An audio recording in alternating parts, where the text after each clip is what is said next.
नमस्कार, आप देख रहे हैं जेजेबी न्यूज। पेश है आज की कुछ खास खबर। आप बताएंगे कि अब कितने साल से यहाँ पे समाज सेवा के रूप में समाज का सेवा कर रहे हैं और राजनीति में आने का कारण क्या है आपका? ऐसे तो मैं 7-8 साल से काम कर रहा हूँ लोगों की समाज सेवा करने का, लेकिन मैं कुछ दिनों पहले ही मैंने पॉलिटिकल पार्टी छोड़ दिया था और संस्था की थ्रू मेरी संस्था है आवाज़ एक सेवाभावी संस्था, जिसके माध्यम से मैं लोगों के हॉस्पिटलाइजेशन प्लस उनके और भी काफ़ी समस्या है जो कि हम शिविर लगाने की काम कर रहे हैं। हम लोगों ने अभी बीच में लिया था ब्लड डोनेशन शिविर का काम, जिसके थ्रू कुछ 200 लोगों ने अपना ब्लड डोनेट किया था और वो ब्लड डोनेशन हम लोग जो भी गरीब लोग हैं जिनके पास में पैसे नहीं होते ब्लड चढ़ाने के लिए, और हम उन लोगों को देते हैं वो ब्लड, और हम देते आ रहे अभी भी देते। ब्लड से लेके हम लोगों ने आरोग्य शिविर, नेत्र चिकित्सा शिविर, ऐसे बहुत सारे हम लोगों ने शिविर लगाए। पैन कार्ड शिविर, आधार कार्ड शिविर, लोगों की जो भी समस्या है यहाँ पर। ऐसे तो यहाँ पर आज तक यहाँ के समाज सेवक लोगों ने, नगर सेवक लोगों ने यहाँ पे तो मुझे लगता नहीं कि कोई काम किया है ऐसा जो कि जनता के काम इन लोग ने कर पाए। जनता ने इनको चुना क्यों था? आज जनता ने इनको नगर सेवक बनाया तो इन्होंने आज तक जनता की सेवा किया क्या? इन्होंने आज तक क्या काम किया पहले तो ये हमको बताए, ये जनता को बताए कि जनता को आज ये अपने काम का हिसाब दे कि इन्होंने जनता का क्या काम किया है। आज यहाँ की जनता परेशान क्यों? अगर इन्होंने काम किया है तो यहाँ की जनता परेशान क्यों है? आज यहाँ पे जो भी गर्भवती महिला है उनके लिए कोई हॉस्पिटल नहीं, ना तो ऐसा भी नहीं है कि यहाँ पे जगह नहीं है, जगह तो बहुत है। इनको कब्जा करने के लिए जगह होता है, लेकिन इनको जनता के लिए हॉस्पिटल बनाने के लिए जगह नहीं है। और ऐसा भी नहीं कि इनके पास निधि नहीं है। सरकार इनकी है, आमदार इनके हैं, खासदार इनके हैं, नगर सेवक ये खुद है, निधि इनके पास पड़ी है, तो ये क्यों नहीं कर रहे पब्लिक की सेवा? क्या पब्लिक की सेवा ये सिर्फ 6 महीने दिखाने के लिए करते हैं? 5 साल में 4 साल 6 महीने ये पब्लिक का फंड लेके यूज करके उसको खाते हैं, उसके बाद में फिर 6 महीने जब रह जाता है तो ये काम चालू कर देते हैं, निधि को यूज करना चालू करते हैं ताकि ये जनता को दिखाए कि हाँ हम काम कर रहे हैं, हाँ हम काम कर रहे हैं। जी अच्छा प्रकाश जी, जो आप निधि की बात कर रहे हैं तो अभी थोड़े दिन पहले यहाँ के रोडों की खुदाई हुई है, लेकिन अभी तक काम शुरू नहीं हुआ, तो क्या काम शुरू कैसे होगा? काम शुरू होगा कैसे? काम शुरू करने के लिए इन्होंने इसका बजट पास किया क्या? पहले इन्होंने इसका फाइल पास कराया क्या? क्योंकि ये काम तो इन्होंने जनता को दिखाने के लिए शुरू किया है। नारियल इन्होंने का फोड़ा रोड का आचार संहिता लग गया तो इन्होंने उसका भूमि पूजन किया जनता को दिखाने के लिए कि मैं आपकी सेवा कर रहा हूँ। लेकिन आप जनता की सेवा अगर आपको सच्ची में करना होता तो आप पहले से आपने बजट पास क्यों नहीं कराया? आपने पहले से बजट पास क्यों नहीं कराया? और अब अगर उसका बजट पास नहीं कराया है, अगर वो खड्डा आप नहीं बना सकते उस रोड को, तो उसको कम से कम उसको सही लेवल से तो करो। ये आप जनता के लिए करने जा रहे थे ना, तो अब जनता को तकलीफ क्यों दे रहे हो? अब तो रोड खुदा हुआ है, ना तो कोई रिक्शा आ सकती है, ना एम्बुलेंस आ सकती है। अगर कोई मरता रहेगा वो तो ऐसे ही मर जाएगा। हाँ, तो ये आप जनता की सेवा कर रहे हो या तो जनता को आप और तकलीफ दे रहे हो? जी दूसरी चीज प्रकाश जी, हमें जानना चाहेंगे कि जो यहाँ के कमिश्नर संजीव जायसवाल या प्रधानमंत्री मोदी जो सफाई अभियान को लेके अग्रसित हैं, इतने कार्यक्रम करवा रहे हैं, तो उस पे इंदिरा नगर में कितना असर पड़ा और कितनी सफाइयाँ हुई हैं? चूंकि यहाँ पे बीजेपी का नगर सेवक है प्रेजेंट टाइम में, तो कितनी सफाइयाँ हुई हैं? इधर सफाई तो मुझे लगता है कि जितने नगर सेवक है इनके घर में सफाई हो रही है रोज, लेकिन रास्ते में तो इधर एक भी सफाई नहीं दिख रही है, क्योंकि रास्ते की सिर्फ खुदाई चालू है। बस खुदाई चालू है और रास्ते में और कचरा होता दिखाई दे रहा है। कहीं से रास्ता कोई साफ दिखाई नहीं दे रहा है। यहाँ पे आप देख सकते हैं, आप खुद अपने कैमरामैन को लेके जाके वहाँ पे आप उसका इंस्पेक्शन कर सकते हैं। उसमें आज तक पूरे इंदिरा नगर में, साटे नगर में, हनुमान नगर में या तो टेकड़ी पे कहीं ऐसा कोई साफ सफाई का काम दिख रहा है क्या आपको? ये एक स्लम बस्ती है, स्लम बस्ती में कितना साफ सफाई होना चाहिए? साफ सफाई की बात छोड़ो ना आप, मैं तो आपको ये बताता हूँ कि ये आपने इसके ऊपर कभी आपने मुद्दा उठाया क्या? आप उनको पूछो आपने क्या काम किया, लोगों को आपने तकलीफ दिया कि नहीं आज तक? जी रोज क्या रोज ये जनता को तकलीफ देते आ रहे हैं, और प्लस ये कौन से हिसाब से जनता से वोट मांगने जा रहे हैं, मुझे तो यही नहीं समझ में आ रहा। जनता इसका हिसाब देगी अभी। जनता परिवर्तन चाहती है, जनता ने देखा है, ये सोचते हैं जनता अंधी है। जनता अंधी नहीं है। हाँ, जनता में से कुछ लोग अनपढ़ है, लेकिन हर कोई अनपढ़ नहीं है। इसमें से 50% शिक्षित लोग भी है जो देख रहे हैं और जो पब्लिक को बता रहे हैं। यहाँ पे इन लोग जनता के माध्यम से इन लोगों ने कमाई चालू किया है। देखो आप जाके यहाँ पे टावर लगा है, वो टावर के रेडिएशन से कितने लोग हार्ट अटैक के पेशेंट हो रहे हैं यहाँ पे। हार्ट अटैक से आप पहले के महीने में और आज का आप ब्यौरा करे तो हमारे इंदिरा नगर, साटे नगर, हनुमान नगर, इंदिरा नगर टेकड़ी पे ज्यादा से ज्यादा लोग हार्ट अटैक के शिकार हुए, हार्ट अटैक से मरे हुए। तो कैसे ये मरे, कैसे इनकी मौत हुई? जो अवैध टावर जो लगा हुआ है, जो आपने बताया, हाँ। तो इस पे कभी आपने यहाँ के नगर सेविका से बात किया था कि ये अवैध टावर हटाने चाहिए यहाँ, या यहाँ के किसी स्थानीय प्रशासन के जो कर्मचारी हैं उनसे कभी बात किया था? हाँ, मैंने नगर पालिका में इसके खिलाफ लेटर डाला हुआ है जी। लेकिन वो करेंगे कैसे? इनकी सरकार है, सत्ता में ये है, ये खुद नगर सेवक है, आमदार इनके, खासदार इनके, ये क्या पब्लिक का काम करेंगे? आज अगर पब्लिक का काम इन्होंने किया होता तो पब्लिक को क्यों जरूरत पड़ती दूसरे के पास जाने की? आज इंदिरा नगर, साटे नगर में इतने समाज सेवक क्यों बने हैं? क्योंकि यहाँ पे लोगों की समाज सेविका होती नहीं है, कुछ लोगों की कुछ सेवा नहीं होती। लोगों के लिए यहाँ पर ठीक से मैदान नहीं है, कोई ढंग का गार्डन नहीं है, या जगह की कमी नहीं है। इनको अगर इनको देखा जाए तो हड़पने के लिए इनको जगह है जी। इनको हड़पने के लिए जगह है, लेकिन जनता के लिए गार्डन बनाने के लिए इनके पास जगह नहीं है। इनको क्या बोलेंगे, अपना जिम का इन्होंने पैसा फंड निकाल के खाया है। हाँ, ये क्या जनता की सेवा करेंगे? हाँ, जनता आज परेशान है। ये कभी जाके इन्होंने कभी इंदिरा नगर में जनता दरबार लगा क्या आज तक? आज 5 साल में कभी जनता दरबार लगा क्या? जनता ने कभी इनको, जनता से इन्होंने राय लिया क्या? जनता क्या चाहती है, पब्लिक क्या चाहती है? पब्लिक को आज, पब्लिक का मेन प्रॉब्लम क्या है? आज यहाँ पे कोई अमीर नहीं रहता, यहाँ पे सब गरीब लोग रहते हैं। सबका यहाँ पे कोई 200 कमाएगा, कोई 100 कमाएगा। आज महंगाई के जमाने में 100-200 कहाँ बचता है महीने का? हाँ, 100-200 के हिसाब से 3,000-6,000 में कहाँ आज कुछ होता है? जिनके 2-2 बच्चे हैं वो कहाँ जाएंगे? आज सबसे बड़ा प्रॉब्लम है यहाँ पे हॉस्पिटलाइजेशन का, जो कि आपने देखा आज तक इतने साल से यहाँ पे ये लोग राज करते आ रहे हैं। आज तक इंदिरा नगर, साटे नगर, हनुमान नगर में एक मुफ्त सेवा का कोई भी एम्बुलेंस आप बता दो मुझे।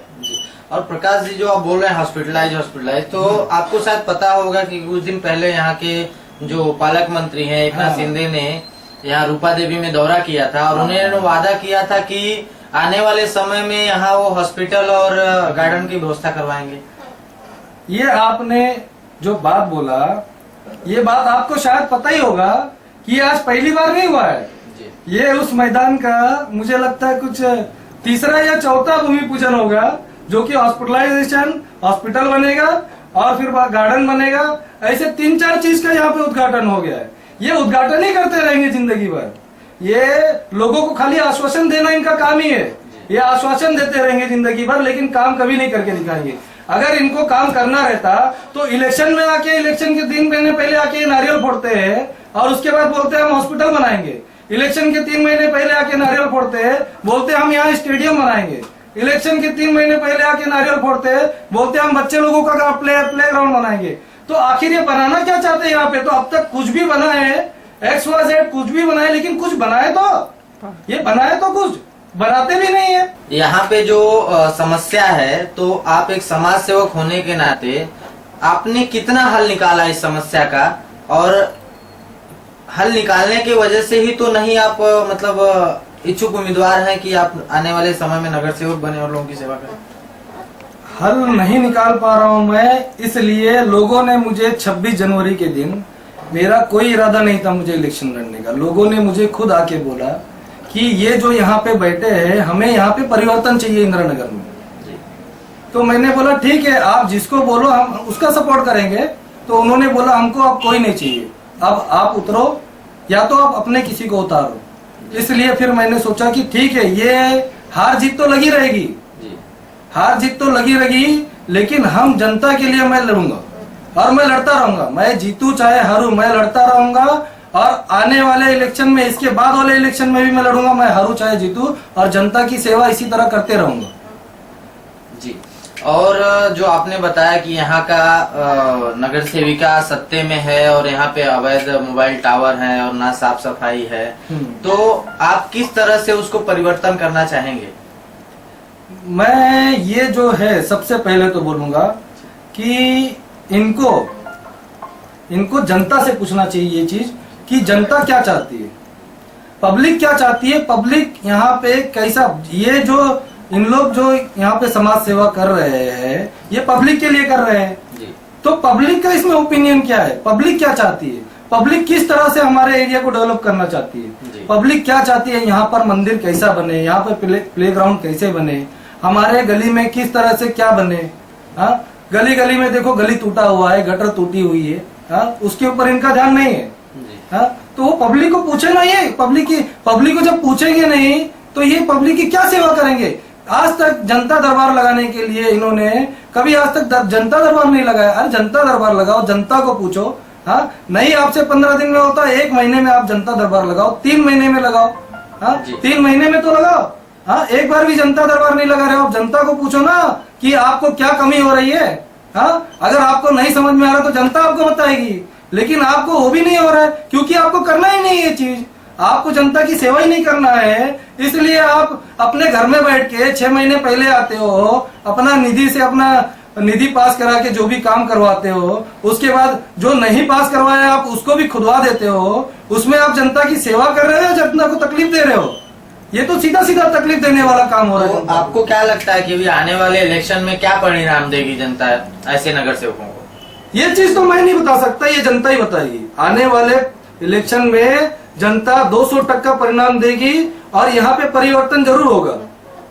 भले मैं मेरी बात नहीं कर रहा हूँ, कोई भी आए, एक शिक्षित उम्मीदवार आए और यहाँ पे वो पब्लिक के लिए जो केंद्र सरकार से लोगों को जो भी सुविधा मिल रही है उसे घर तक पहुंचाए और वो पब्लिक को हर चीज से जो भी उनको चाहते हैं वो उनको उन तक पहुंचाए। अच्छा, दूसरी बात सर है कि इसके पहले 2 लोगों का पैनल था यहाँ पे, इस बार 4 लोगों का पैनल बन रहा है, तो इसमें आपको क्या लगता है कि विकास हो पाएगा और जनता को तकलीफ नहीं होगी?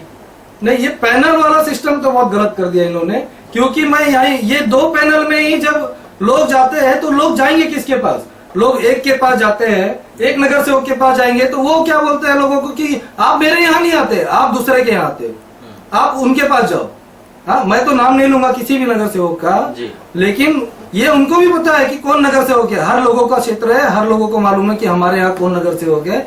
2 के पैनल में, अभी ये 4 के पैनल में लोग जाए तो किसके पास जाएंगे? वोट तो सबको देंगे, लोग जाएंगे किसके कौन से नगर सेवक के पास? ए के पास जाए तो वो बोलेंगे ये हमारा एरिया नहीं, आप बी के पास जाओ।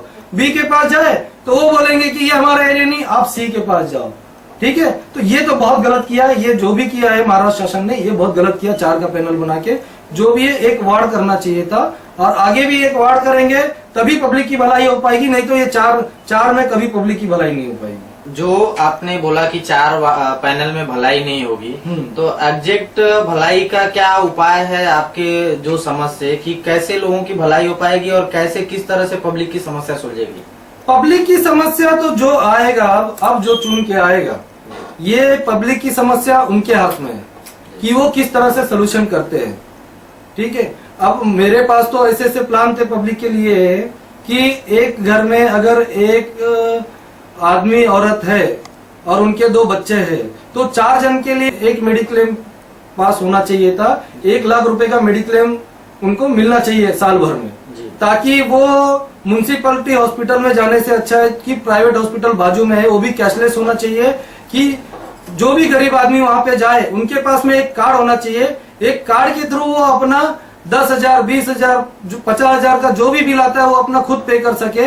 वो चाहे वो खुद बीमार हो या उनके घर में बच्चे बीमार हो, उनको म्युनिसिपैलिटी तक जाने की जरूरत ना पड़े, क्योंकि गरीब है इसका मतलब ये नहीं कि हमको हक नहीं है। हमारे घर में जो भी बच्चे हैं या फिर बीवी है या फिर मैं खुद हूँ तो उनको मैं इलाज ना करा सकूं, ऐसा होना चाहिए कि हर बच्चे का, हर बीवी का, हर आदमी का इलाज प्राइवेट में भी हो और म्युनिसिपैलिटी में भी हो। और प्राइवेट में हो तो उनके जेब में एक कार्ड होना चाहिए जिससे वो पैसा रहे ना रहे लेकिन पूरा कैशलेस होना चाहिए। जैसे कि मोदी जी ने आज कैशलेस किया है, वैसे ही हर गरीब के घर में एक कैशलेस कार्ड होना चाहिए, जिसमें हर साल उनको 1 लाख रुपया मिले अपने पूरे फैमिली के लिए, चाहे वो कुछ भी प्रॉब्लम हो, कोई भी बीमारी हो, उसके लिए वो 1 लाख तक यूज कर सके। क्योंकि आज यहाँ पे जो कमाने वाले हैं वो गरीब लोग हैं, उनके लिए 300 और 200 रुपए बहुत बड़ी बात है, तो 1000-2000 का बिल वो भरने के लिए उनको बहुत प्रॉब्लम होता है। क्योंकि मैं जब से सोशल वर्क कर रहा हूँ, मुझे रोज फोन आते हैं कि कभी आज उधर 2000 का बिल है, 3000 का बिल है, जरा आके उसको कम कर दो। तो कम तो नहीं कर सकते, हमारे से इतना होता है 100, 200, 500 हम खुद दे सकते हैं, और जो कम कर देंगे। लेकिन उसके बाद भी अगर 1000-2000 का बिल होता है, तो 1000 रुपया कम करने के बाद भी उनको 1000 रुपया भरने के लिए प्रॉब्लम होता है। तो वो सिस्टम उनको कैशलेस होना चाहिए, ताकि उनको जो भी मेडिसिन से लेके पूरा हॉस्पिटलाइजेशन वो पूरा कैशलेस होना चाहिए, बिना पैसे का होना चाहिए, ताकि वो प्राइवेट में अपने बच्चों का इलाज करा सके और अपने खुद का इलाज करा सके, अपने परिवार का इलाज। अच्छा सर, जो आपने बोला कि प्राइवेट में इलाज होना चाहिए, तो चूंकि हमारे ही चैनल के एक रिपोर्टर ने कवरेज की थी कि यहाँ पे एक प्राइवेट हॉस्पिटल प्रगति हॉस्पिटल है, शायद आपने वो न्यूज देखी होगी। जी बिल्कुल। तो वहाँ पे भी सर ऐसी धांधलियां चल रही है, तो इसलिए प्राइवेट हॉस्पिटल को ही आप रेफर क्यों कर रहे हैं? प्राइवेट हॉस्पिटल को मैं रिफर नहीं कर रहा हूँ जी, मैं ये बता रहा हूँ कि जनता के लिए, जो कि वो जाते हैं आज म्युनिसिपालिटी हॉस्पिटल में जाएंगे, तो उनको कुछ चीजों के लिए उनको वहाँ पे ट्रीटमेंट नहीं मिलती है जी, ठीक है। तो आज हमारे जनता के पास में वो म्युनिसिपालिटी में भी जाके इलाज करा सके, और अगर वो म्युनिसिपालिटी हॉस्पिटल यहाँ से 3 किलोमीटर दूर है, तो वहां पे 3 किलोमीटर जाने से पहले 10 कदम दूरी पे एक प्राइवेट हॉस्पिटल है, तो उसमें भी उनका इलाज होना चाहिए। मेरी ऐसी सोच है, ताकि वो मेडिक्लेम पॉलिसी हर घर में मिले, और हर घर में एक मेडिक्लेम का कार्ड हो, ताकि वो यहाँ के 10 कदम दूरी पे ही अपना इलाज करा सके, ना कि वो 3 किलोमीटर जा सके। इसलिए मेरा ये कहना है कि उनको एक मेडिक्लेम का कैशलेस फैसिलिटी होना चाहिए हर घर में।